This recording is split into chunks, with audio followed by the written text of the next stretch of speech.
ready. Okay.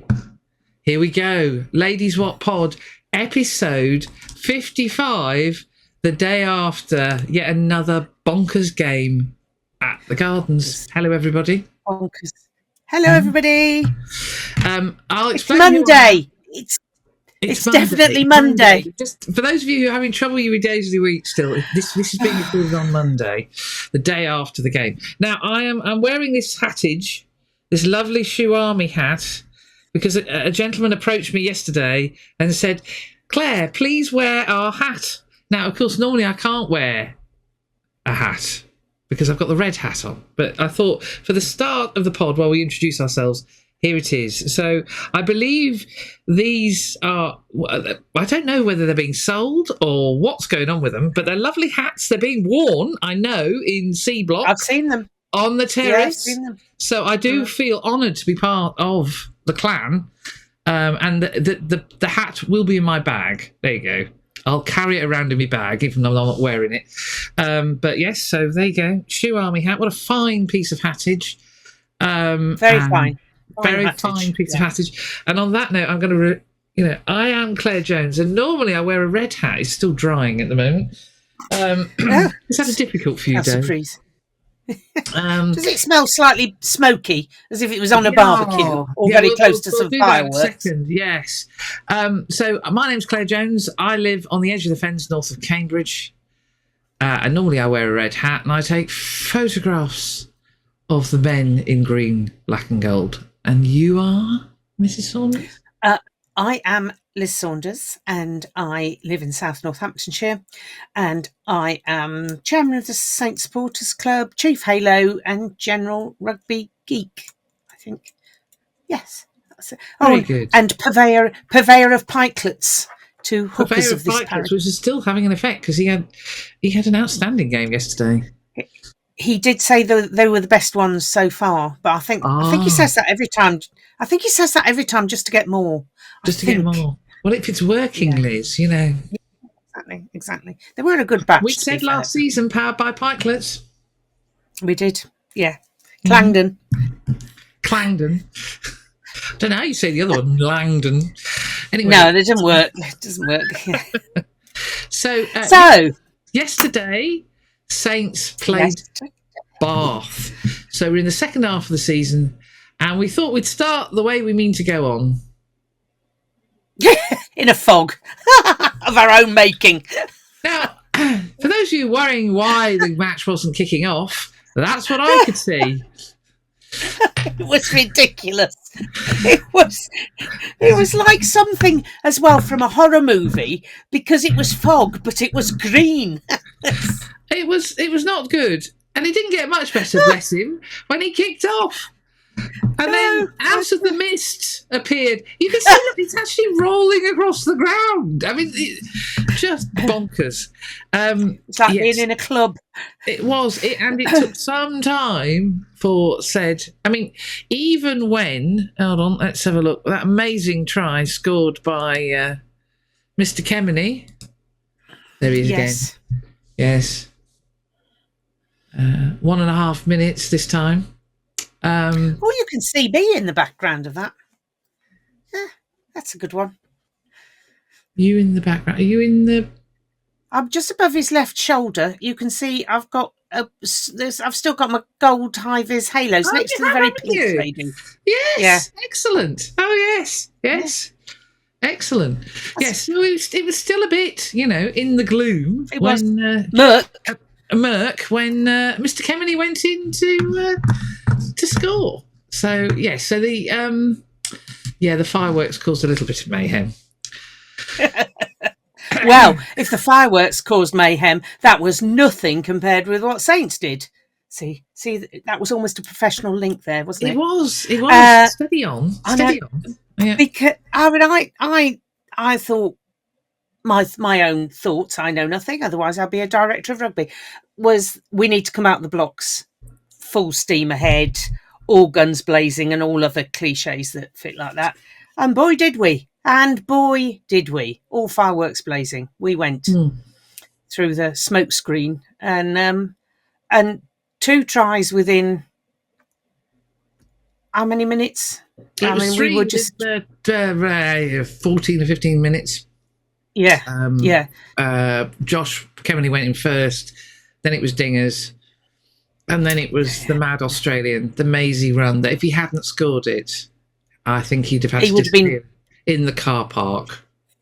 Yes, self-flagellating. So. But of course, he knew exactly what he was doing, and scored a cracking try after that Maisie run. That's James. I think I was going to say, just whilst we're on that subject of, because if we say we'll come back, we'll forget because we're women of a certain age with the memories of goldfish. So that try on where he cut inside, and of course there was George Hendy and somebody else, Mitch was it, who stayed wide, so the defence just couldn't risk. It was such fast rugby. It was brilliant, absolutely brilliant. So really good, really good. And then of course Bath inevitably came back into it, as you would expect. Oh yeah, they're not top of the table for nothing. They haven't spent all those millions for nothing, have they? To quote Steve Diamond. Something along those lines, anyway. Yeah.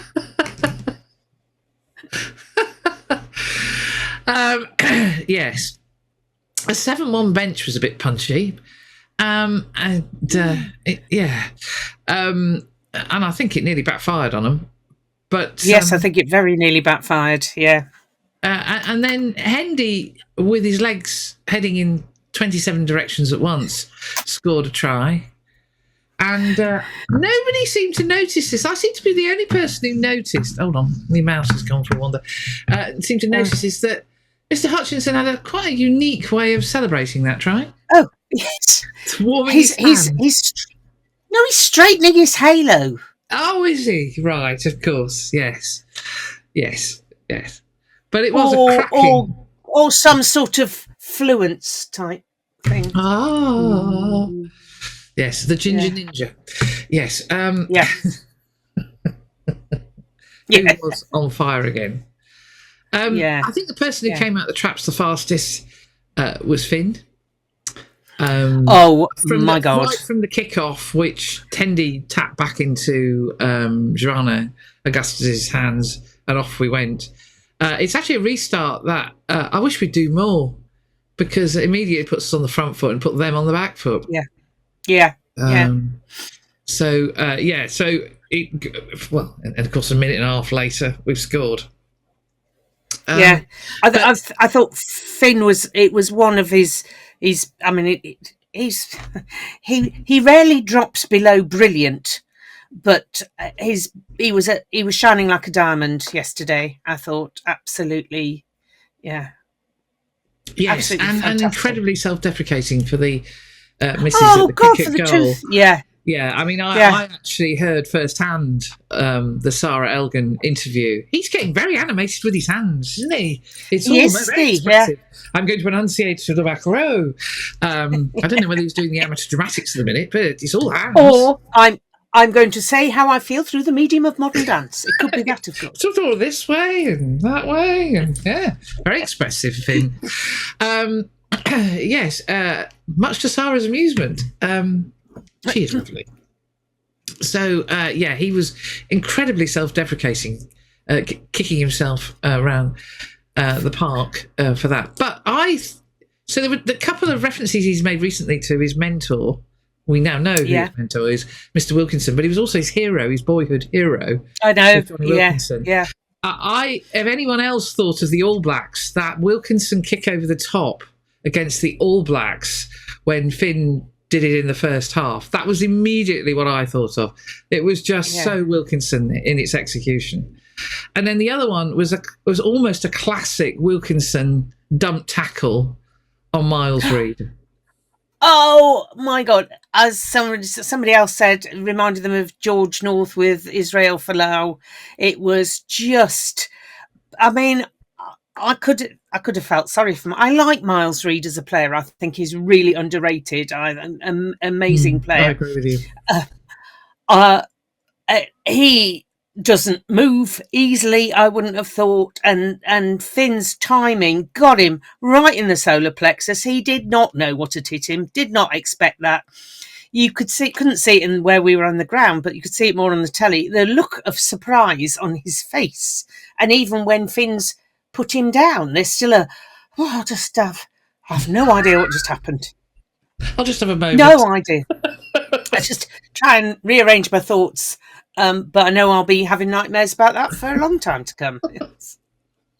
I mean, from where we sit, which is down the bottom of the churches towards the cinch stand, I presumed it was Tom Pearson who'd done that. I'd never crossed my mind that it was Finn until everybody got up. Bloody hell. Yeah, no. So and Finley, it lifted the whole team. People talk about moments that lift the team. Yeah. Finn lifted the whole team. You could see that there was just a buzz amongst them as a result of it. Yeah. It got them going again. So, yeah, absolutely. I think, again, we wanted to put pace on the game. They wanted to slow it down. Actually, I think TNT was spot on. And somebody else, I think Radio Northampton, I think Lenny may have said something, that we spend ages measuring the time it takes to kick the ball over the blooming bar at penalties and conversions. And yet, Bath can spend a month walking back to the halfway line. Yes. Yeah. If we want to play and get on with it, let's get on with it.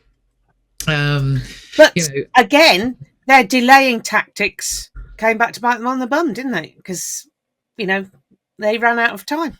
Yeah. Yeah. So it turned into, having been 19-0 ahead, it turned into a real slugfest between two prize fighters, where I think in the third quarter we were really under the cosh. But we battled. It was a bit of us. It was a bit of grit and determination. It reminded me very much of last season, where we just rolled our sleeves up and got on with it, and just kept going, and just kept going, and just kept, refusing to give in. And that will stand us in enormous stead, because that means, as we said last year, the team grows in confidence when it realises it can deliver these big results. And I'm sure they'll get loads of confidence from it. But there were just big performances all over the pitch. Huge performances. I mean, obviously, I've been given some thought to the Ladies Wot Pod Player of the Match, and well, it could have gone anywhere, really. We can't go to Finn because he's the official one. Yes, he's the official one. He got the gong. Yes. He got the gong. Medallion this week. But there was nobody. No, people rarely let us down, but nobody let us down. I mean, even the ridiculous yellow card for Mitch was just a ridiculous yellow card. That more of that talk later. About what was going on with how we were applying the foul play laws yesterday, because there was a lot going on which didn't make any sense, and I kept looking across because I look at the big screen up above in the second half, on the churches, and Lewis Dean looks at the one in the corner by the Carlsberg stand, so we end up looking at each other, and to complete bewilderment on our faces for large parts of that second half. It's like, what the hell's going on? But there was a lot of bewilderment all round. Yeah. We should talk about that specifically. Yeah. So, Ladies Wot Pod Player of the Match. Who are your candidates before we start? Well, before we start, Mitch, because I thought he was back to his ridiculous best. Josh Kemeny, being an absolute nuisance around the place. The centre partnership I thought were awesome. Mm-hmm. James Ram, George Hendy, till he unfortunately had to go off. More on that.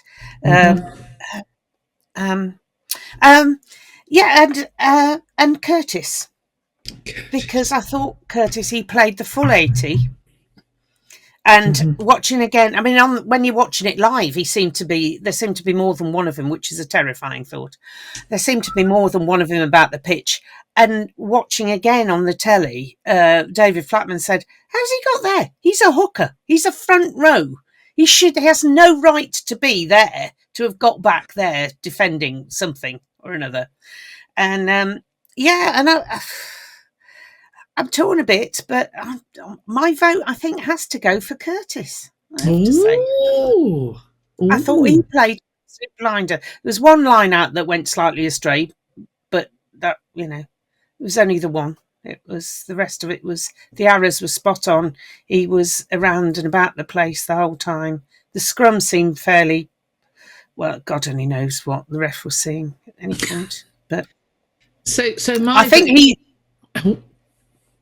I think the ref was scrum time was going a bit short turn. Short turn. Yeah. Whose turn was last? That's your turn. Yeah. There was a bit of that going on, I'm sure. I think my vote goes to Mitch because he set the tempo of the game. He did. He set the tempo of the game, and he and Finn work so well together. The difference. Why? Borthwick, why? Why?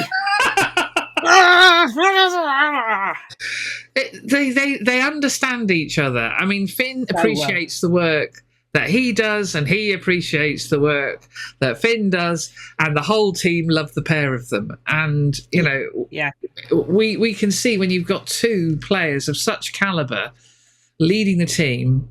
The best scrum half on the pitch yesterday was not Ben Spencer. All that debate that we went through at the back end of last year. No, why? It was Mitch. The best fly half on the pitch yesterday was not Finn Russell. It was Finn Smith. The two Finns, It was Mr. Smith came out on top. Absolutely. If Bath had sneaked that win, it didn't come from their halfback partnership. It came from the forwards. Yeah. And I thought actually their lad Orlando Bailey playing at fullback. I thought he had a blinder, but the other two I thought were just. He had a blinder in parts, I would say. His lack of experience. It showed, but I thought given. But he's a young player. He's a very talented player. That's quite clear. But he's only his second Premiership start or something, I just thought to go into that cauldron and play like that was really good. I was impressed with him. Absolutely, but I know who I prefer at fullback if I had a choice. Oh, good grief! Any of ours, yeah. So who are we going for, Mitch or Curtis? Well, being as Mitch was on my list as well, we'll go for Mitch. Mitch, congratulations, Mitch! You are the Ladies Wot Pod man of the match. Yeah. Yes. Anybody's got any problems with that? The glory? Yeah. No, not even any parklets. I'm not allowed to give you parklets, Mitch. The Sgt Wilson Award has to go to Dingers. No. Did you not hear George Hendy?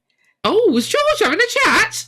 Good God. Oh, it was absolutely brilliant. So when he hurt his shoulder by tackling Finn Russell, he's got back and he's been treated, and the ref came over and, sort of, how are you doing? And he got up and went, no, I'm fine. Anyway, how are you? Well, I'm all right, thanks, said the ref. And I thought, have I imagined that? But you can just hear it. You can hear it on the telly as well. And I thought, that has to be for random and positive engagement with the ref. Oh my God. Well, the reason I was going to give it to Dingers was he must have felt like he and Mr. Woodthorpe could not be parted. They were on, we were almost... Do you want to come round to mine for tea? I mean, just constant. If George is there, I just think it was elbow George. Just for random. And how are you? Describe it. Fine, thank you. Yeah, what? Nobody ever asks me that. Nobody cares. Oh dear. Anyway, Mr. Woodthorpe had a mixed afternoon. Yeah. So I decided to take my green, black and gold glasses off a bit. I tried. And when I was watching it the first time, bits of it the first time, Mr. Roo, their lock, hasn't actually learned the idea that you join from the back foot and you stay on your feet when you... Yeah. So his game was, I'll run in at the side and just sort of flop over the ruck. Yes.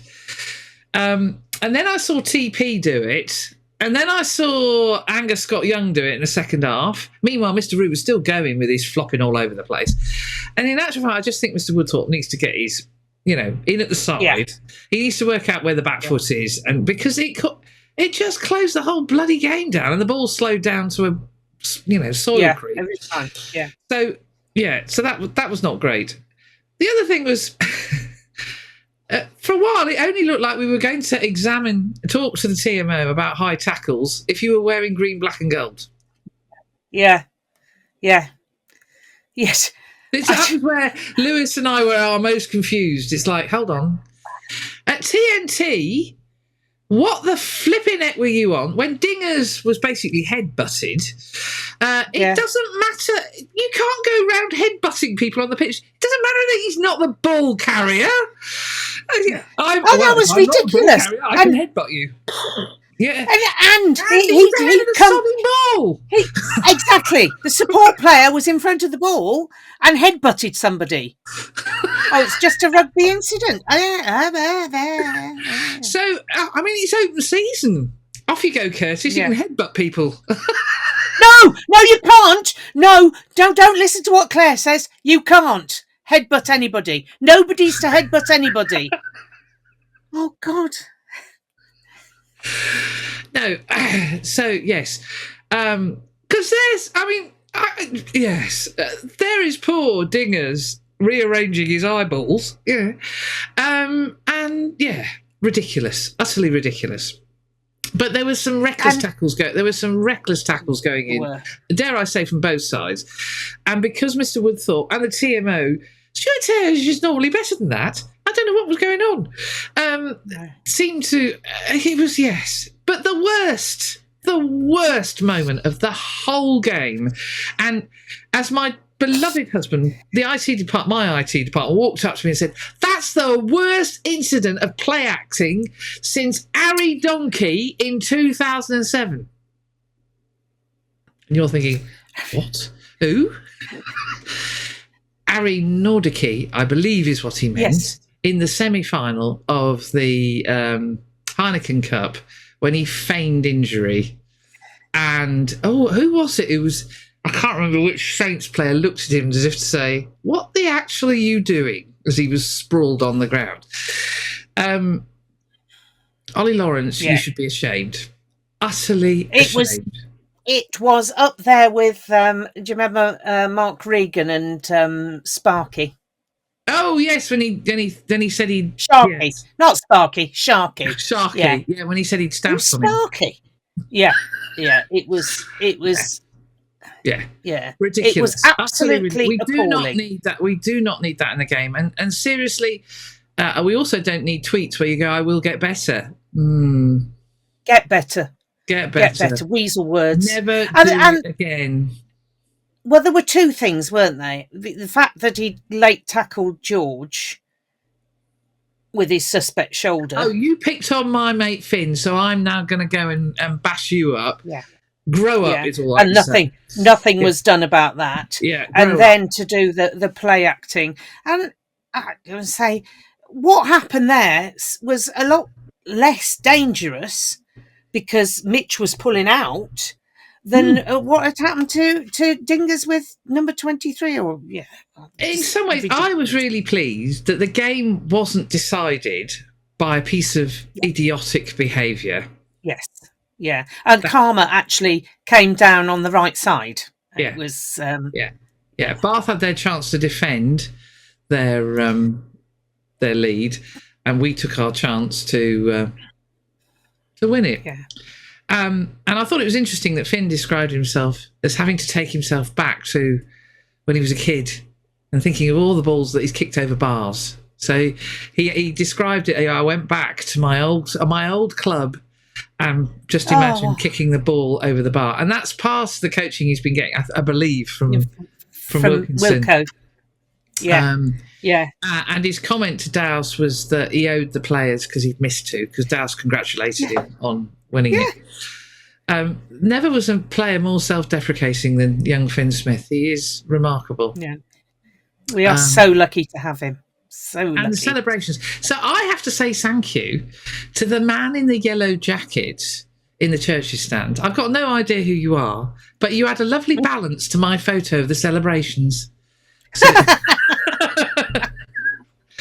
Okay. Oh, yeah, that looks good, because you got Henry Pollock leaping salmon-like onto the melee of players. Tom Lockett got to Finn first, and then just mayhem ensued. But in the background, there's a guy in a bright yellow jacket with his arms in the air, and it just adds a lovely balance to my photo. Yeah, excellent. Everything just went yip crazy, and yeah, well done them. It was a great win. Fantastic win, absolutely fantastic win. Yeah, as I say, the Ollie Lawrence situation was, yeah, just don't. It's not. Was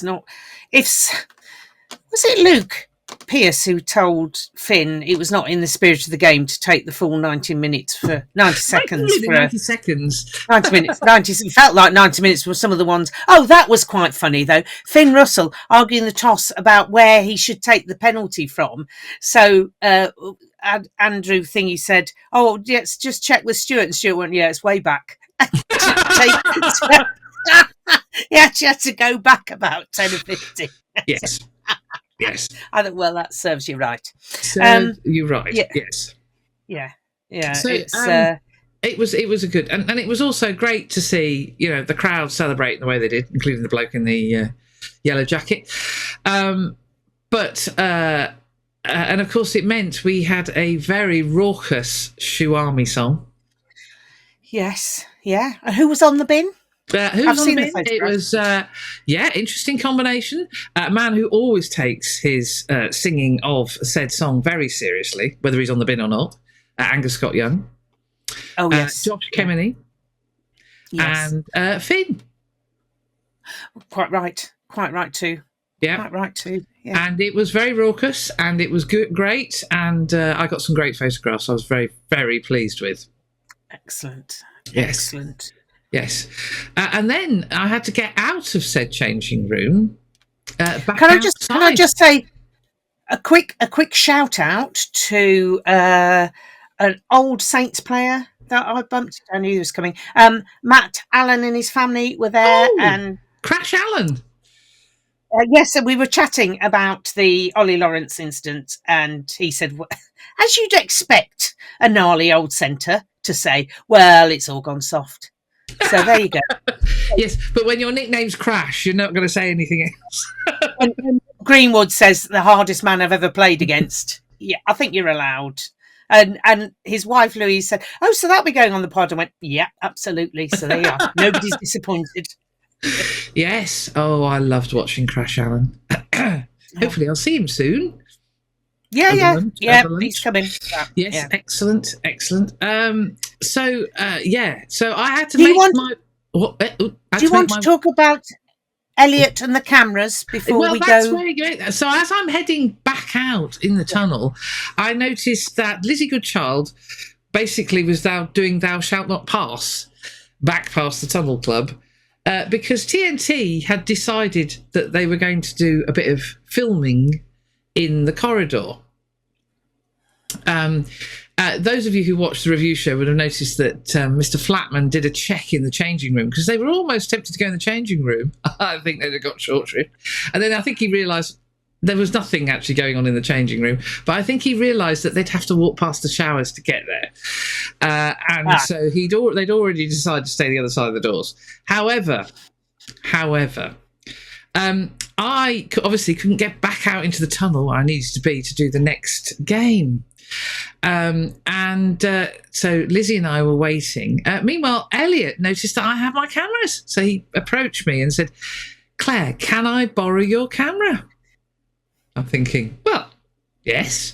And then I suddenly realised he was stood in the showers. And then, of course, behind him, yes, poor Rory Hutchinson, not a stitch on him, but fortunately for me, facing the wall. I explained to Mr. Miller-Mills, no, you are not taking my cameras in the showers. That's inappropriate. So, Props will be props. Oh, dear Lord. Lordy, lordy, what will they think of next? What will they think of next? Yes. Yeah. I also understand from Kev Buckby that Toby Cousins now understands that sheep don't need coats because they have fleeces. He asked if the sheep were going to get cold, so Kev had to remind him. So, what, any visions of Kev going around putting on coats on all that? Well, he was a bit worried that they might be cold. To which Kev said, I explained very carefully that, Claire, that they come fitted with their own coats. I said, well, yeah, it's coats. It's called wool, isn't it? What do you think about it? If you remember, back in the 80s, 70s and 80s, football commentators all wore sheepskin coats. Sheepskin one of the coats. Yes, those are the days. Yeah. Yeah, lovely warm things. Apparently the sheep are all right. They didn't mind the snow, for those of you who like sheep news from Mr. Buckby. Yeah. So the sheep are all good, and he's very happy with what's going on with his sheep. So excellent. Yeah, that's sheep good news. Is definitely. He's got a cold though. Yes, I did stand a step away, but lots of people got colds. It's a lot going round. Well, as you all know, I've had one, but I'm better now. Loads better. Sounding much more like your usual self. Yeah. It's true. Yeah, I'm feeling it as well. It was one of the. I woke up one morning last week and went, "Oh God, I have been ill." Oh, I'm feeling so much better. Oh, I was feeling rough. It's only when you feel better that you realise how ill you were. Yes. One of those. So eventually, Lizzie could let me escape because they stopped doing what they needed to do. Though I understand they did end up in the Tunnel Club, and for some reason TNT wanted to do a deep dive on our cheese boards, which did look very nice. So Mr. Alex Waller's consumption of cheese was interrupted by TNT, and cheese balls. Okay, so he was just hoovering up, wasn't he? He was. He gate crushed that, I reckon.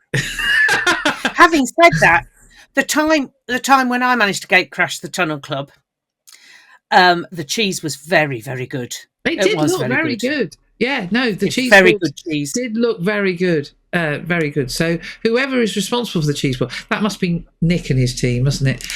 We need to find out more about the cheese boards.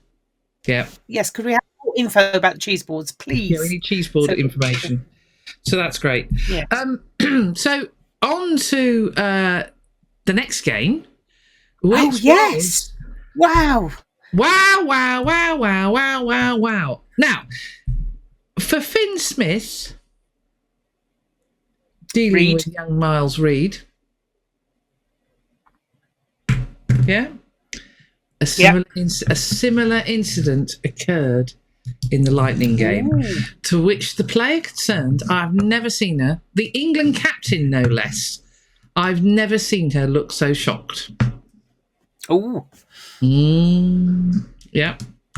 It was it was something to behold, is all I can say, as Alev Kelter sent Marley Packer into next week. Well done. Excellent. Our American centre and Emily Scarrett played out of their skin, supported by Helen Nelson, Chrissy Schofield, and of course all their lovely forwards who were playing absolutely brilliantly. But she put, a very surprised Marley Packer, who of course plays 7, as Miles does, into next week. Excellent. I would have liked to have stayed, but my feet were very, very cold, having been haloing since early doors. I managed the first half, but because it was my first day back at work after quite a long break, I had to come back to Cambridgeshire and get ready for going to work. So I actually owe Bobby Bridge some photos. But you could tell from that first half performance that they were up for it. They were up brilliant. For it. And given I'd be happy if... the shellacking they got at the end of last season from Saracens, that absolutely. Would have been... I've just seen the headline on the Lightning site. I haven't had a chance properly to read it today, which was Smith chuffed. After Lightning's first ever win over Saracens. Saracens. Yes. Chuffed. Excellent. Well, there you go. I don't know what's been going on with the media team at Saints. What was their description of the win? It's a most bizarre term I've never heard before. What in the match report? Is it in the match report or on socials? Has Mr. Quar been at the Haribo again? I think he might have been. Yeah. Match report? No, the match report's quite. I think it's on socials. It's on socials, is it? Right. Let me see. Oh, right. You just talk amongst yourself. I'll talk amongst myself. Yes. I'll try and find it. It was a phrase I had never come across before. Not that that means much, but I don't want message. I don't like. No, she doesn't. But talking about the media team, I have had a copy of the photograph that they have unashamedly used of my family. Are you talking about the photograph that was used on the next Premiership Rugby Premiership Rugby Cup game for Coventry? Yeah. Oh, I've gone again. You've gone again. Our ears have gone, ladies and gentlemen, for those of you on Spotify. Yes, indeed. Yes, it does seem that you have undergone a degree of touching up Photoshop-wise. Well, I have discovered. Oh yes, a slobber knocker. That's the phrase he used. An absolute slobber knocker to open the ear. I'm not sure that's a phrase that should be trotted out anywhere, especially not in polite company. Oh, I'm going to. This is on X or whatever it's called. It's on their Facebook post. Oh, is it? Yeah. Oh, you're doing okay. Yes. Yes. So this picture. So he sent me the original because I said, where am I? Have I been cut out? Is there some sort of spite going on here? Because there's my IT department, there is my daughter, and there's Alfie, the international man of mystery. You can see what he looks like because he refuses to come on camera. And we had a look at it, and they've all had their own wearings. It was taken September 23, that picture. And so they were all got the old school badges, which are being photoshopped out. And he sent me the original picture, and Harry and I are not in the picture. And I know we were there, but I think that was when I was being mugged for fudge. Oh, that's why you escaped. So to add insult to injury, not only am I not in the picture, I was paying a fortune for half a ton of fudge. Yes, yeah. Garden's fudge. Well, there you go. That's never happened again. Yes. Anyway, Bedford didn't play this weekend, so and I don't believe that Toaster under 7s and 10s are back yet, so they're not yet. No. Well, they should have been, but the snow. The snow put paid for that one. So, but we do have some news that we need to impart, don't we? We've got a couple of bits of news. We do. Well, we've got sad. Let's do the happy news. We have 3 under 20s in. We do. Ollie Scola, Aidan Ainsworth Cave, and Johnny Vyman are in the under 20s. And well done, I understand when it comes to releasing for under 20s games, clubs can pull back people for Gallagher Premiership games, but not Premiership Rugby Cup. So if they decide to release a player into the squad, they can't go and fetch them back if it's a Premiership Rugby Cup game. Right. Is my understanding. So, and I believe that the squads that's been announced is a training squad. It will change quite radically.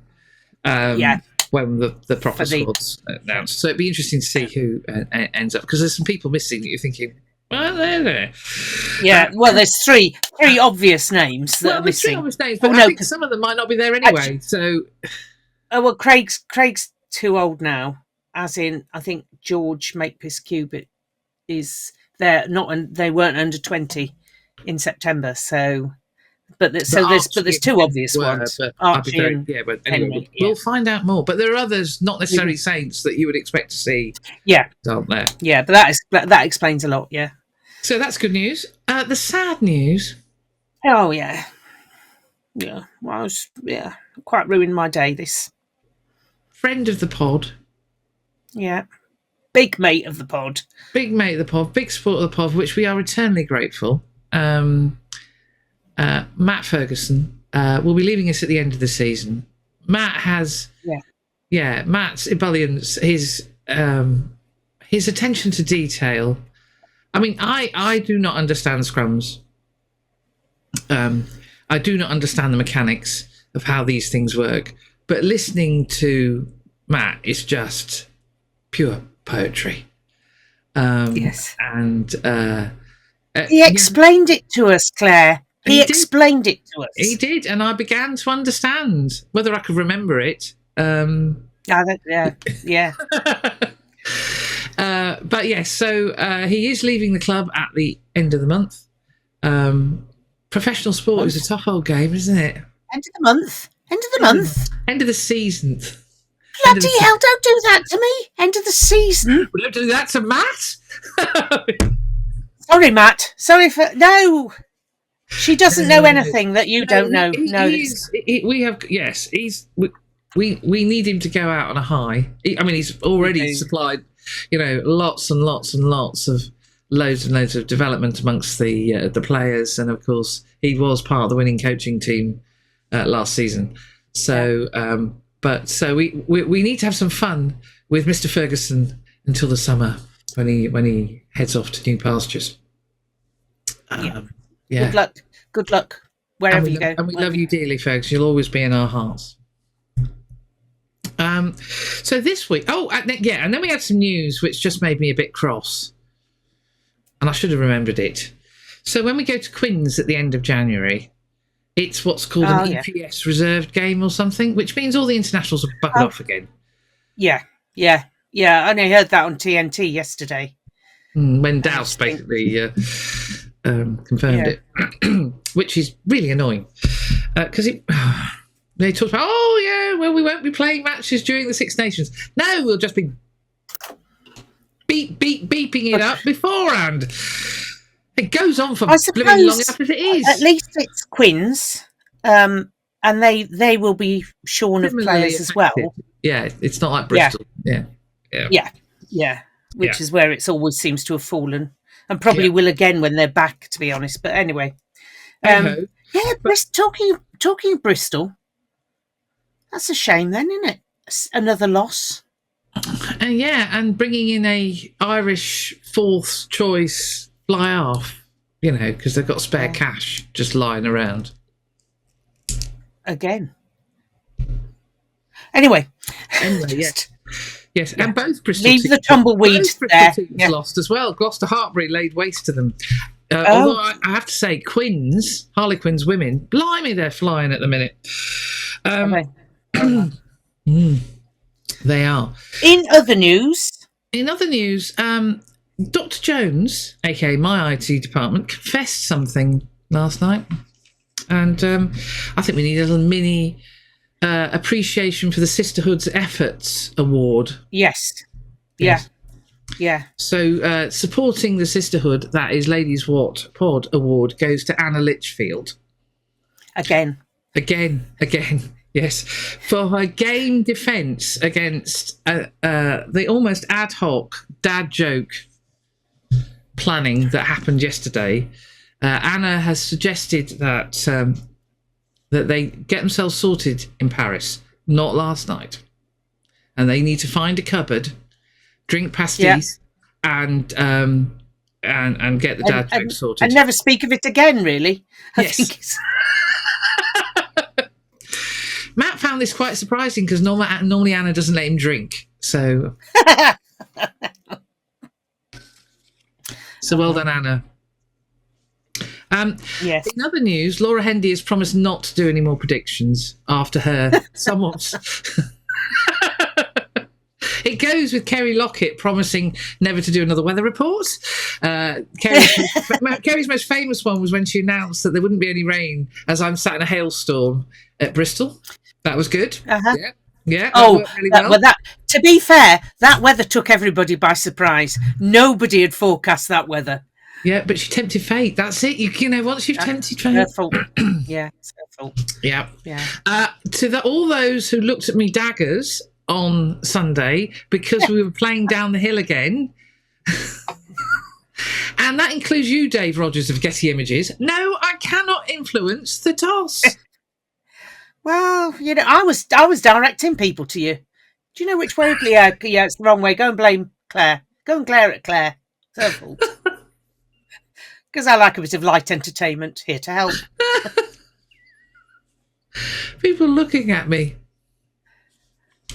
No, I don't. Anyway, so we're off to Paris this week as the we are.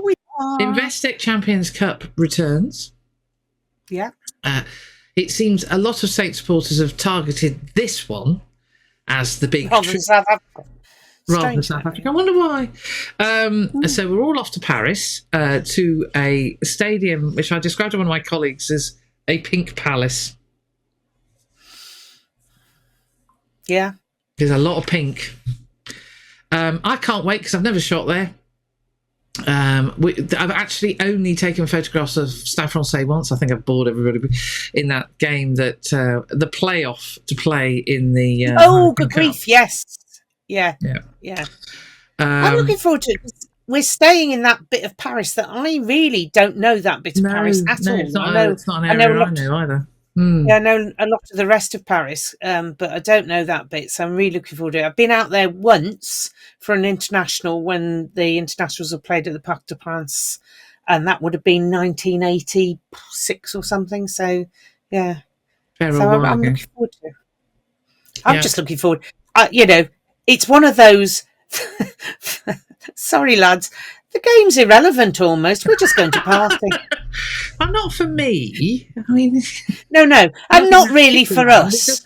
But yeah, I think having been on so many European campaigns with Saints where the weekend has been ruined by 80 minutes of rugby. Well, no, the weekend's been grand apart from the 80 minutes of rugby that's usually been rubbish. We haven't quite got ourselves into the groove of thinking it's going to be anything but that. So we go with partying in mind and hope there's some decent rugby. I must admit, I'm really looking forward to this weekend. I think it's going to. I think Stade Francais are going to be up for it. I think we're going to be up for it. I think it's going to be a belter of a game, and in a place, as I say, I've never been to. It's people are going by all sorts of modes of transport, flying.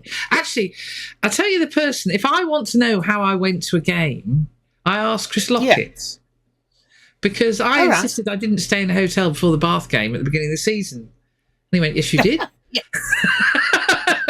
You did. You stayed in the travel lodge. Oh yeah, you're right. Because we went to Bedford the following day. So if ever anyone wants to know what my diary said and what I actually did, just ask Chris Lockett because he knows it better than me. Useful. Yes. So people are flying in. People are going by train. We've got quite a contingent going by train. Lots of people actually. Train picnic. Yeah, with lots of people going by car through the old Eurotunnel.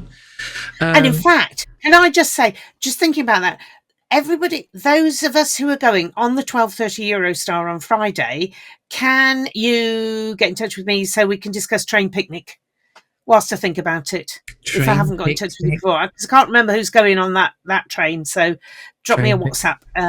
This is not random strangers. Love you though I may. Come and introduce yourself, but you're not part of my train picnic. Sorry, I just made that clear. When you have half a train stood by you going, what's the picnic? Well, where's the picnic? Where are the pikelets? We've heard about them. No, go away. I don't know who you people are. I don't do mass hatred. Oh, what have I done? What have you done?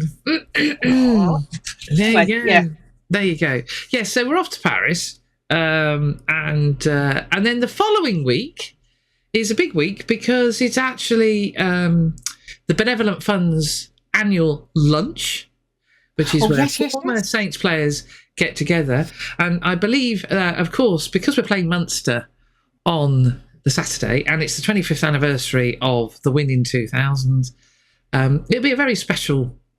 It's always a special event. I love it. It's one of my photography events of the season. It's not happening in London this year.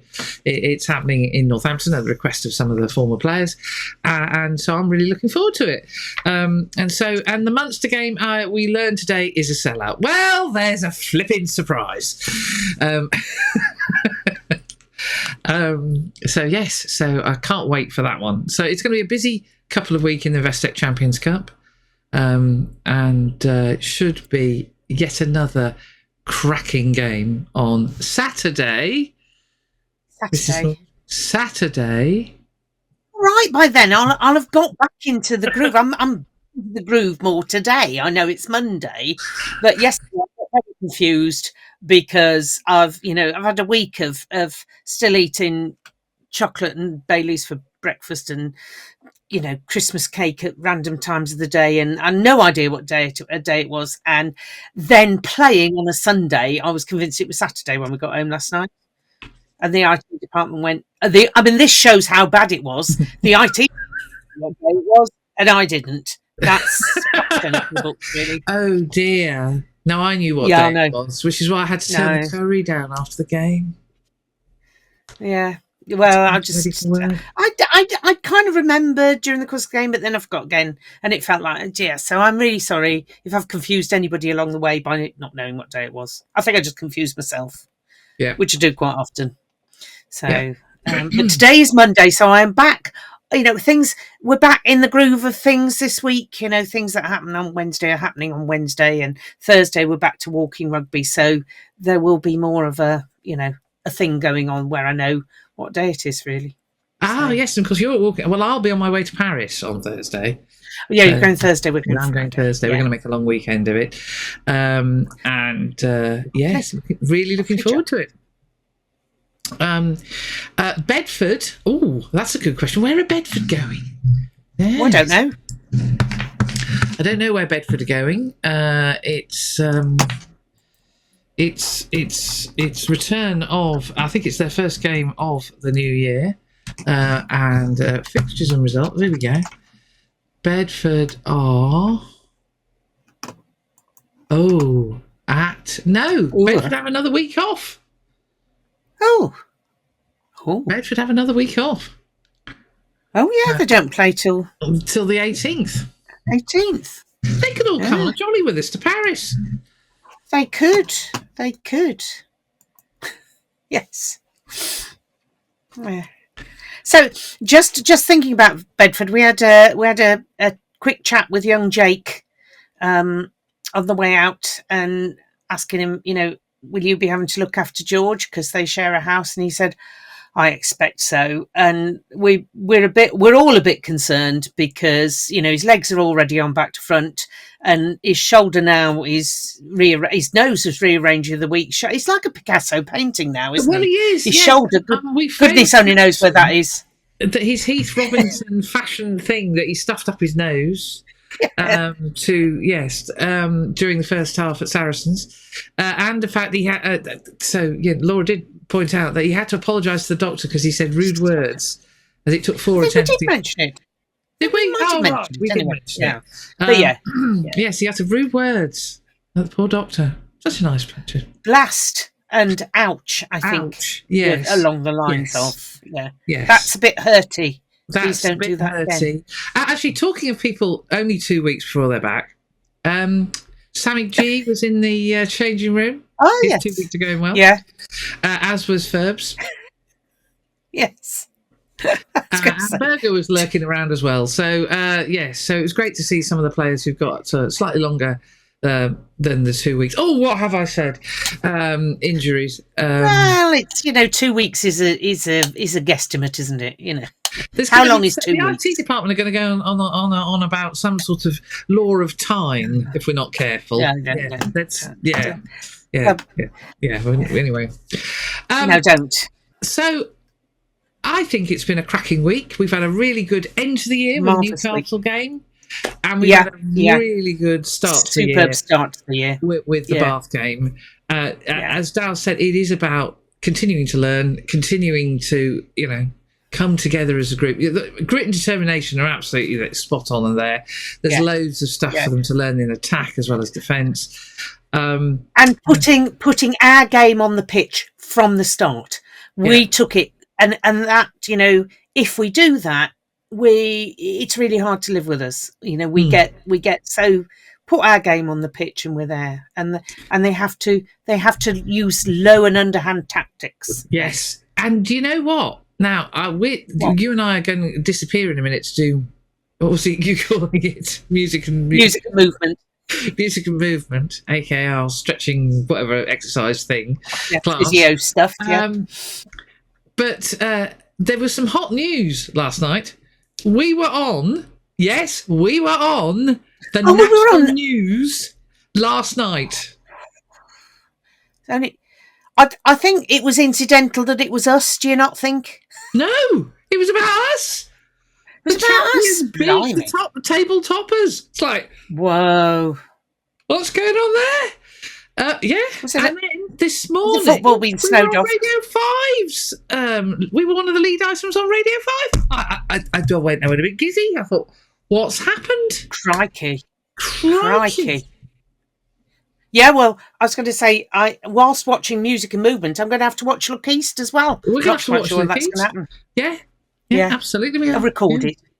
Yeah, brilliant. Right, let's go. And so it's episode 55 of the Ladies Wot Pod. Everybody who's travelling, safe travels, and we'll see you in Paris or on the other side. Bon voyage. And all that malarkey. Yeah. And we will regroup in Paris and take it forward again and see what happens. Very exciting. Thank you very much, everybody who's tuned in. Continue to like and subscribe and tell your friends, and come and say hello when you meet us. But don't come looking for the train picnic. No. And Curtis, you're not allowed to headbutt people. On that note. No, nobody headbutts anybody. Right. On that note. Bye. Bye.